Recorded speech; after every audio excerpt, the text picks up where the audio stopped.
Abusia, aha, any ababe breaki, Edimamo, a year, former Chief Justice Sophia Akuffo, or the resignation letter, was a resign at the Free Council of State Members, Abusia, and Asam Ketwakra, and the President Mahama, was accepted the resignation as President Mahama, or Baby choosy a new Council of State member, na or the Ashe, a year Sophia Akuffo, Nana, Abusia, way, and a year. Edim bebre ahete anase ya mention edim bebre na very likely say former Chief Justice Madam Theodora ono na say ye appoint no as the new Chief Justice.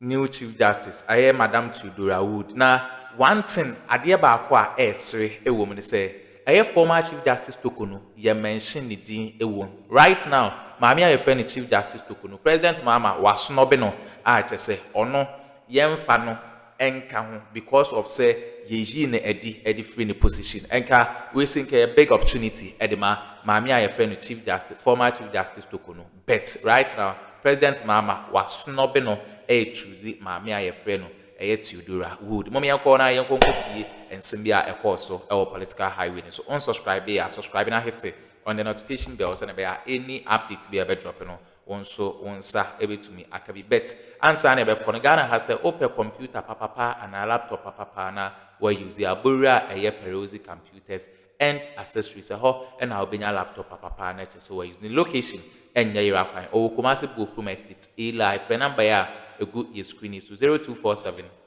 030 108 and I say 0597 942 133. Adia bakwa the woman is a so low budget and as a high budget. Prez ebe ma computer papa na we use. Mommy ankora yon konkuti and sama ekoso our political highway. Now is on Sophia Akuffo, former Chief Justice of the Republic of Ghana, who until September, now we got some further detail from Phyllis Kwachofoso today, that Sophia Akuffo resigned as of September 2025. So that's one thing to note as well. So between September and now, according to Phyllis Kwachofoso, there's been some engagement with her to understand if there were any grievances, reason, and also the fact that she did not give any reason for her resignation. In fact, Phyllis Kwachofoso showed her letter communicating her resignation at the press conference earlier today. He showed it to the journalists and to the television stations who were there. So there's an idea of the content of that resignation letter. No reasons were given. That's one thing to also watch. But if you look at the specific constitutional provision that details exactly the constitution of the Council of State and where it references the former Chief Justice, a former Chief Justice being part of the composition of the Council of State, Article 89(2)(a), specific, the Council of State shall consist of A, the following persons appointed by the President in consultation with Parliament. So remember, the Council of State is made up of persons who are elected, some are appointed by the President. And the persons who are appointed by the President, one of them is one person who has previously held the office of Chief Justice. So that's what's circled in there.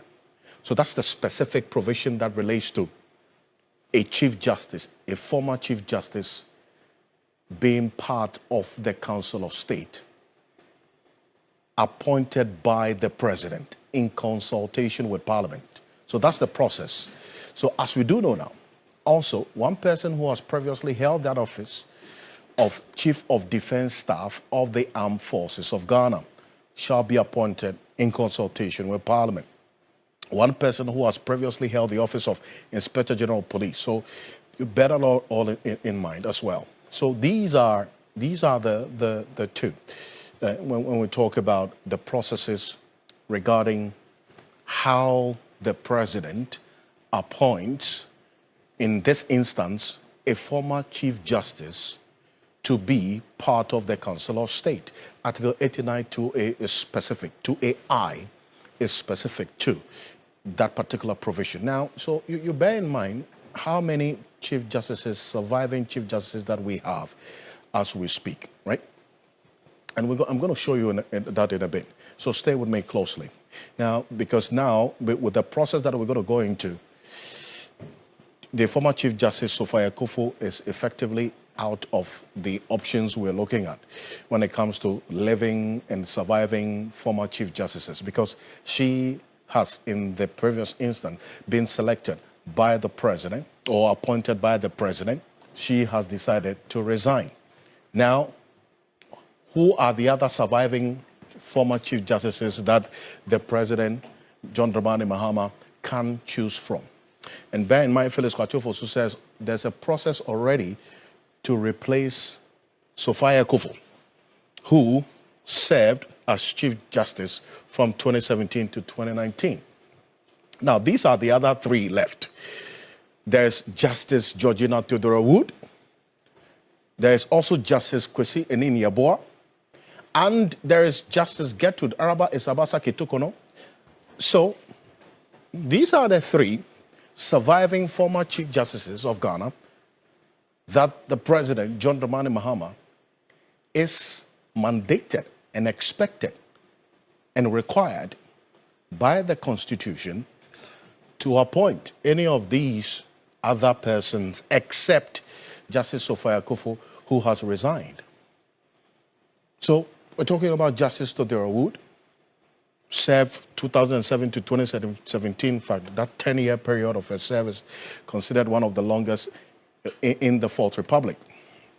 Then you have Justice Kwesi Enini-Yeboah, 2020 to 2023, Justice Gertrude Araba Isabasaki Torkonoo, 2023 to 2025, when she was removed, or until she was removed from office. So these are the three, okay? Now, you can look at them and also hazard a guess about what's going to be happening in the coming days. But here's what we do know, that there's a process already underway to replace Justice Sophia Akuffo with a former Chief Justice of the Republic of Ghana on the Council of State. And this would be by appointment by the President in consultation with Parliament. So these are three. These three, 1, 2, 3, except this. Let's have a conversation tonight. Right? Martin Pebo is private legal practitioner. He is a member of the oral preparatory team, and he's been very vocal after this news we got to hear of Sophia Akuffo's decision to resign. He's joining me on Zoom right now. Martin Pebo, good evening. Thank you for joining us here on Ghana Tonight. Now, you're one person who was full of praise for President Mahama for appointing, that is in consultation with Parliament, Sophia Akuffo onto the Council of State, and then also praising Sophia Akuffo even accepting to do so or to serve on the Council of State. Now she's resigned with no reasons given. How did this get to you? I mean, yes, to be straight to the point, I was extremely shocked.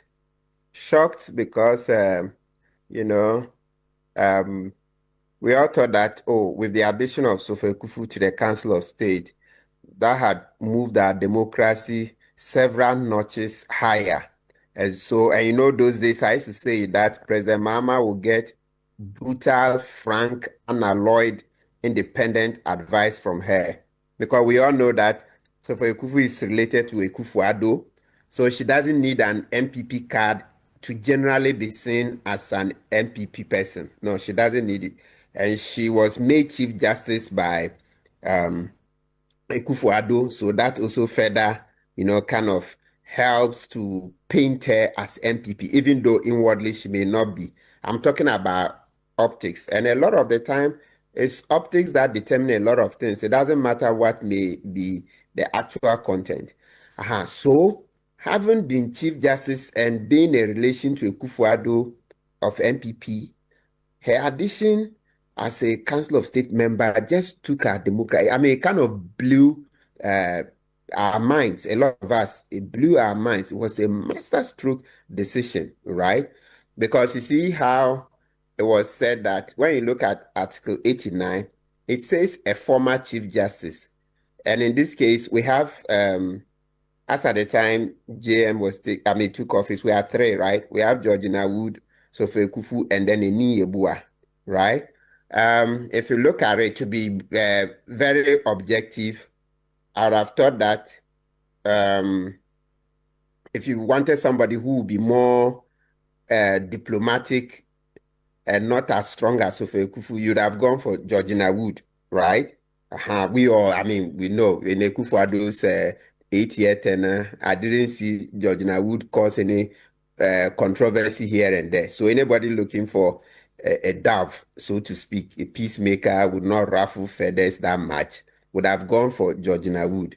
But for JM to have gone for Sophia Akuffo meant that JM was ready for the game. He was ready to be told the most unpalatable things about governance, etc. And you've seen it. You see, when Sophia Akuffo took office in the in the Gertrude Torkonoo impeachment proceedings, etc., she made her views known, etc. And that's what we're looking for. Of course, except that on this particular point, on the merits, a lot of us didn't agree with her. But it's okay. We are looking at, remember, we all can't be the same. We can't think the same. No, you would have diversity of opinion. So that diversity, the fact that she could come out, she could speak her mind, we know how she even abstained from the votes, etc. That's good for our democracy because all too often it appears when people get appointments, they never want to do anything to ruffle feathers. They always have to be yes men, etc. That's the perception, even though we know in reality some of the members are able to tell you in private that no, they shook down the president, they told the president unpalatable things. But those persons are not publicly known. They don't have that reputation of being able to do the things they say they did in private. But Sophia Akuffo has carved that image for herself that publicly she's known to be capable of doing those things in private. You see the difference? Right. Yeah. So her addition was, as I said, excellent. I mean, just made our democracy far stronger than Right. the. So, Council, you referenced the position she took during the removal process of Justice Gertrude Torkonoo, which was reported, as a matter of fact. No reasons have been given for her decision to resign. According to Phyllis Kwachofosu and the letter that was shown to the media, she didn't state any reason why she decided to resign from the Council of State. But you reference one singular issue, which is the removal of Justice Gertrude Torkonoo, which she was not in agreement with, at least based on what was reported. Could be a possible reason you reference? Oh, it's possible. I mean, I'm not going to play ostrich. I'm not going to play ostrich. I won't. I would be extremely surprised that it played no role at all. No. So you can see that with that situation, it meant that she felt strongly about that because she had said she didn't think these were strong grounds for the removal. And that is where the general public, a lot of us, including myself, always calling her name on TV3 key points every Saturday. I mean, I parted ways with her on that point. We felt that no, yes, the bigger people, the big shots in our society should be held even more accountable, right? For every peso, every CD that's entrusted to them to manage, I mean, the various institutions they run. So yes, it's very likely that that could have caused the resignation. We can hazard a guess. I mean, we are not shy to do that. Yeah, and so it's possible that could have caused a rift, and it's fine because well, she said it. She's had her say. Citizens have also had their say. So I'm sure moving forward, we'll all continue pondering over these things to see. We don't necessarily have to come to a conclusion that one side was right and the other side was wrong.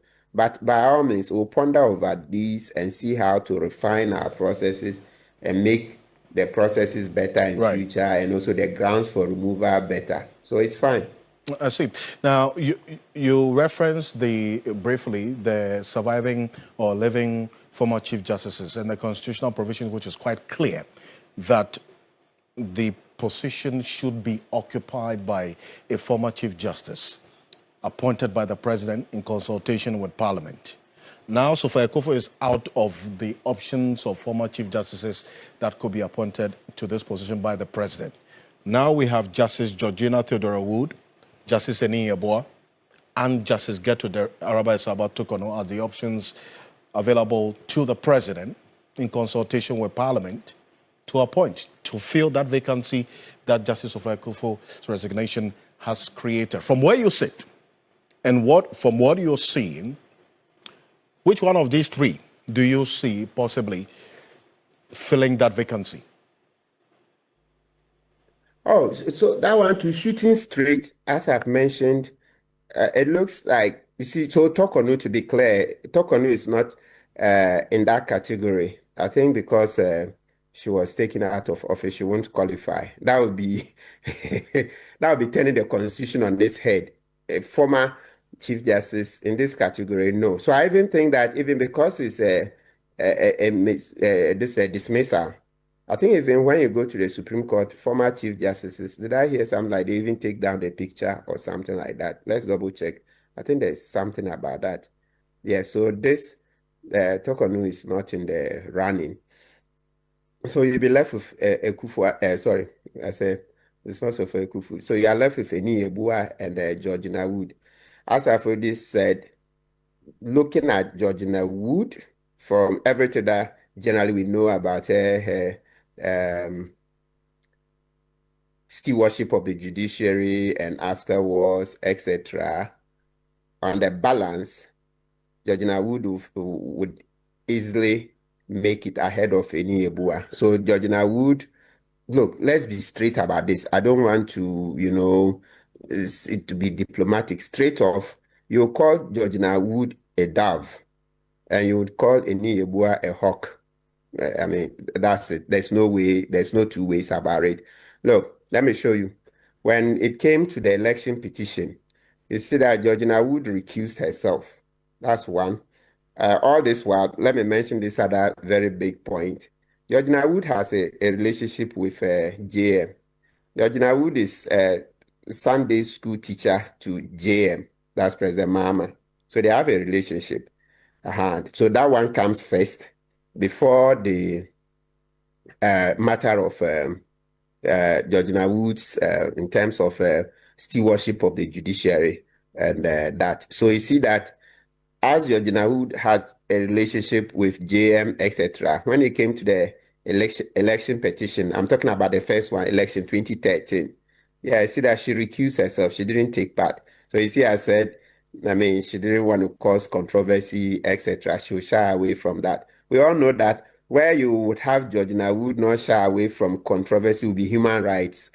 For the human rights record, no. She would have none of it. And so you would see Pebu number 1 versus Attorney General number 1, Martin Pebu number 2 versus Attorney General number 2, etc. So when it comes to the human rights matters, no, Georgina Wood is uncompromising, not at all. Any day, I mean, the prisoners voting, etc. We could count 1,001 cases when it comes to human rights. You know that Georgina Wood stands here. But on the matter of politics, Council of State is a lot of politics, election, what do you call it? 2013 is a lot of politics, and there's a big scope for policy decision in the electoral disputes, because the key thing that, what made the 2013 election petition go in favor of the NDC was the key thing that, listen, you can't have administrative discrepancies, administrative shortcomings, administrative failings overturning the sovereign will of the people. So that's to say the failure of the presiding officers to sign some of the pink sheets, etc., could not overturn the sovereign will of the people who queued in the sun to vote, etc. You see, and Georgina Wood didn't want to be part of that controversy because it's a lot of policy decision. Because on paper, you see that the rule is that a presiding officer must sign. Okay, a presiding officer must sign, and yet you are going to use policy to say, hey, but failure to sign cannot invalidate votes. So people queued in the sun, people queued, lost sleepless nights, etc. You see, So that place, you see that she left the controversy alone. Just shied away from it. So that's what I'm saying. On the balance, you would take that person ahead of. So I'm looking, and please let's see this analysis. Yeah, Council, you're going to make an analysis. You just drop that on that. So, A yes man or a Right. yes woman more than one who is too independent. You see? Yeah. So you see, that's the key thing. So that's what I'm using for the analysis. I'm not Right. analyzing based on my personal preferences. We can do that, but we should be able to tell how the general profile of a politician. That's what I'm using. So now you come to Eni Yebua. So Eni Yebua was in charge of election, 2020 petition. You see that controversial thing that Jean Mensah was not allowed to testify, and the furor it created, etc. So that. Okay, abusua we ne ensema ekọ so as see ano maame a your friend Chief Justice, former Chief Justice Torkonoo, yas no be no as a Council of State enye asem keto akrabeda mase, somo je pen okuti sa ensem we edema.